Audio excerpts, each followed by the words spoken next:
Yeah. Kinukuha ko yung sulat ko. Sulat? Oo, yung CRA, hindi pa ano yung address. Sa mo? Oo. Maayo nang galing Eglinton yan sa bahay. Mabilis yan ah. Minsan nakita ko may mga sasakyan, hindi nakahapon, mga 60. Bilis. Delikado lang kuya. Delikado, ingat lang.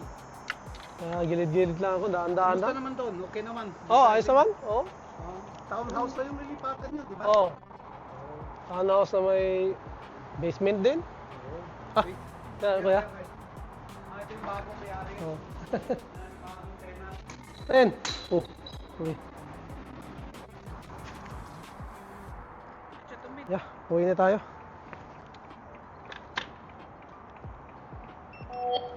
Yan, nakakamiss tong mga parto. Itong lugar na to. Sabi ko na, mamimiss ko rin dito eh. Pati si Mrs. nga, na-miss din tong na. Nakakamiss din kasi 2 years din kami nakatira dito mga par. O mahigit, 2 years pala. Yeah, ganun talaga. Move on tayo.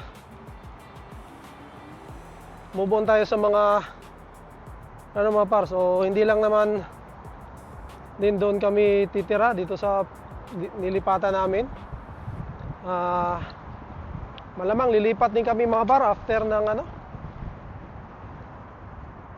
after makatapos ni Mrs. sa pangalawang program niya. Lilipat din kami.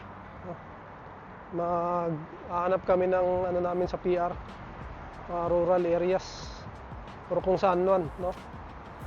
So nga pala mga par, kung mayroon kayong mga suggestion,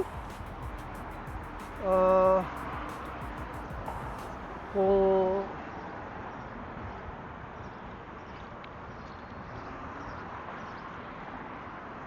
ibang tawag dyan, kung meron kayong suggestion ng mga province ngayon mga par na medyo okay pa na lipatan natin, no? Namin kasi sabay-sabay kami lilipat mga par, no? Hindi kasi po pwedeng mauna ako, no? Hindi talaga pwedeng iwanan sila Mrs. dito at saka si Inday. Kung kaya lang mga par, no? Ginawa ko na. Matagal na akong lumipad o pumunta sa province. Isa pa sa rin sa akin mga par, wala rin akong work permit, so wala rin akong magagawa, no? Kahit lumipat ako ng province ngayon. And ayun, may mga mali rin tayong nagawa mga par, no? Dahil dati nga dapat talagang nung may permit pa tayo, naghanap na tayo noon. Pero well, ganun talaga, no? Kaya doon sa mga bago din, no, talagang alamin nyo mga par kung ano yung mga kailangan talaga rito sa Canada. Alin yung mga kayo, pwede kayo ma-PR, no? Sunggaban nyo na agad or grab nyo na agad mga par. Regardless kung saan ba yan, province pa yan, no? So tiis-tiis muna talaga. Gaya ni mga par, no? Gusto ko lang i-congratulate si Par Marky, no, ang ating kaibigan na bagong PR, no? And kung napanood nyo yung interview niya kay Ma'am Ina, no? Yung latest interview ni Ma'am Ina, yun, si Marky yun mga par. Naka-PR lang, and then kinento niya doon yung niya, no? Kanilang pinagdaanan. And yeah, hindi basta-basta mga par, no? Nakailang refuse sila, no? May dalawa silang anak mga par, hindi muna nila sinama, no? Sila muna na nag-ano rito. And after makatapos yung asawa niya, no, tsaka pa lang niya kinuha yung mga bata, no? So talaga nagtiis muna. Pero bago yun mga par, nagkaroon pa sila ng 2 refusal doon sa study permit nila. So ayun, panoorin nyo na lang sa vlog ni Ma'am Ina mga par, no? Yung kwento niya, kwento nilang pamilya, yung journey nila sa PR.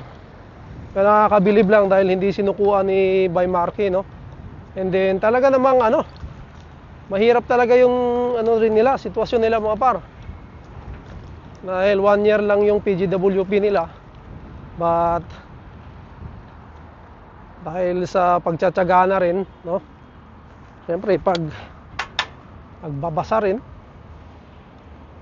Sabi nga ni Parmarky, sila lang ang gumawa simula student hanggang sa PR mga par. So bilib na bilib ako doon sa mga taong ganun mga par. Talagang kaya nila, no? And yun nga, nakaka-inspire, no? Na makakita ng Pilipino na nung una struggle talaga. But Concilium, the next street. I'm sorry? Concilium, the next street. Concilium, yeah. Concilium. Yeah, alright.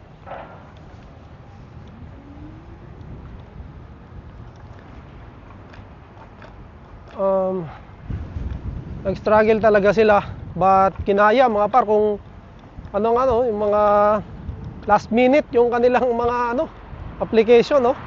Pero nakuha pa rin nila mga par. So bigay talaga ni Lord, no? Sabi pa nga ni Parmarky, talagang dasal lang, gawin yung lahat. Din paubayan nyo kay talagang iniyakan nila mga par.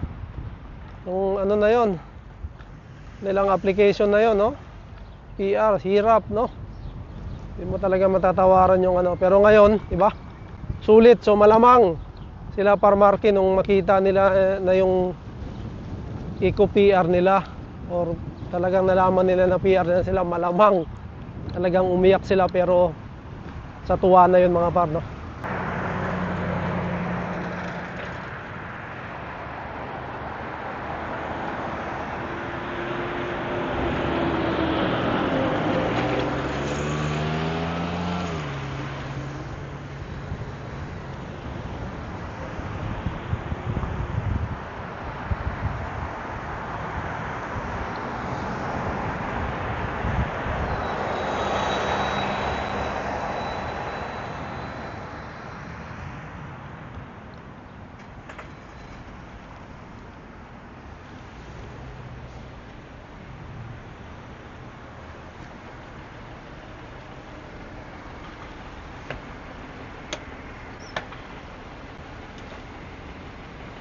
Tambayan ko mga par, no? Yung tambayan ko, hindi pa nalinis. Marami pa mga cigarette butt, no? Kasi talaga dito. Dito sila nagsisigarilyo habang nagkakape. But ito, nalinis na mga par, yung mga nakakatuwa rin, no? Linis na. Last time, nung winter, kita natin, puro snow.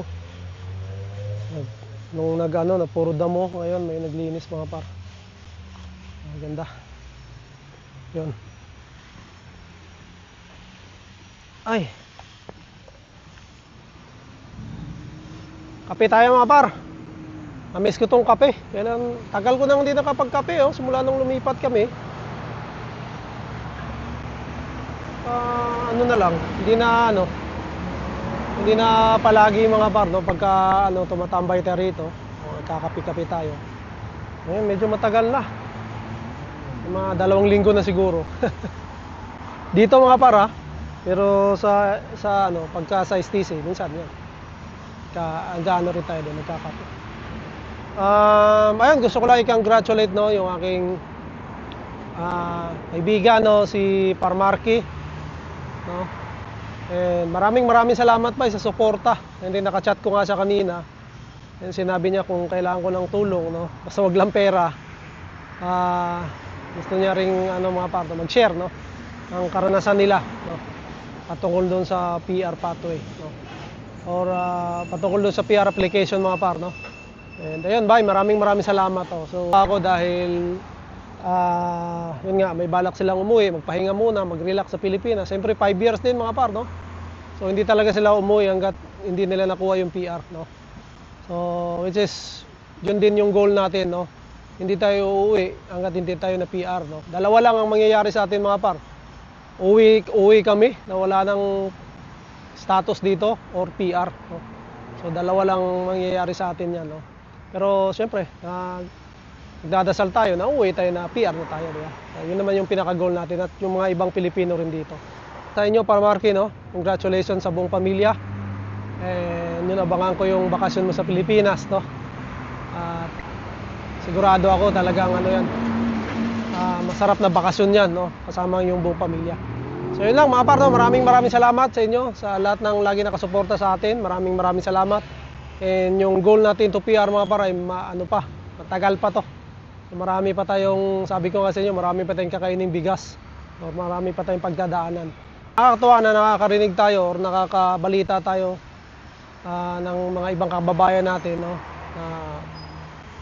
Kumbaga buhay na patunay ng mga par na kahit struggle, no? Basta ginawa lang nila yung best nila and then dasal, makukuha mo rin yung goal mo rito sa Canada. So maraming salamat. To God be all the glory. We'll see you on my next one. Bye!